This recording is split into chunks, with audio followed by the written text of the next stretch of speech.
നമസ്കാരം.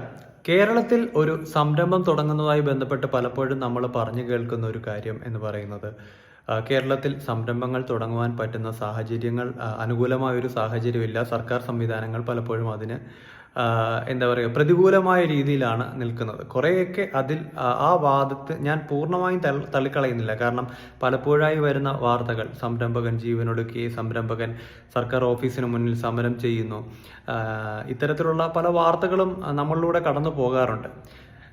ഇത്തരം സാഹചര്യങ്ങളിൽ സർക്കാർ സംവിധാനങ്ങളെയും സർക്കാർ ഉദ്യോഗസ്ഥരെയും നിശിതമായി വിമർശിക്കുന്ന അല്ലെങ്കിൽ അത്തരം ഒരു വിമർശന കാഴ്ചപ്പാടുള്ള ഒരു വ്യക്തി കൂടിയാണ് ഞാൻ.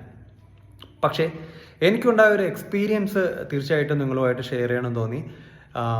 ഈ അടുത്ത് ഞാനൊരു പൊടിമില്ല് തുടങ്ങി. എൻ്റെ ഫാദറിനൊരു മില്ലുണ്ട്. അതുകൂടാതെ എൻ്റെ വീടിന് കുറച്ചുകൂടെ മാറിയിട്ട് ഒരു മില്ലിന് സാധ്യതയുള്ളൊരു സ്ഥലത്ത് ഞാനൊരു പൊടിമില്ല് തുടങ്ങി. പലപ്പോഴും എന്നോട് ആളുകൾ ചോദിക്കുന്നൊരു കാര്യം കൂടിയാണ്, എങ്ങനെയാണ് ഒരു മില്ല് തുടങ്ങുന്നത്, എങ്ങനെയാണ് ഒരു മില്ലിന് വേണ്ട കാര്യങ്ങൾ എന്തൊക്കെയാണ്.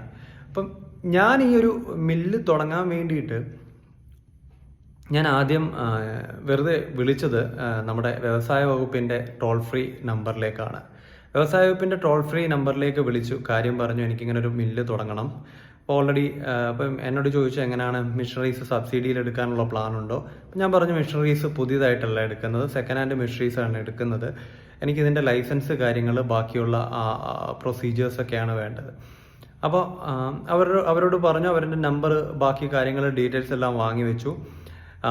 അങ്ങനെ ഞാൻ മിഷനറി ഇറക്കി. ആദ്യം കടമുറി വാടകയ്ക്ക് എടുത്തു, മിഷനറി ഇറക്കി. ഇതിനിടയ്ക്ക് എന്നെ നിരന്തരം വ്യവസായ വകുപ്പിൽ നിന്ന് വിളിച്ച് ഫോളോ അപ്പ് ചെയ്യുന്നുണ്ടായിരുന്നു.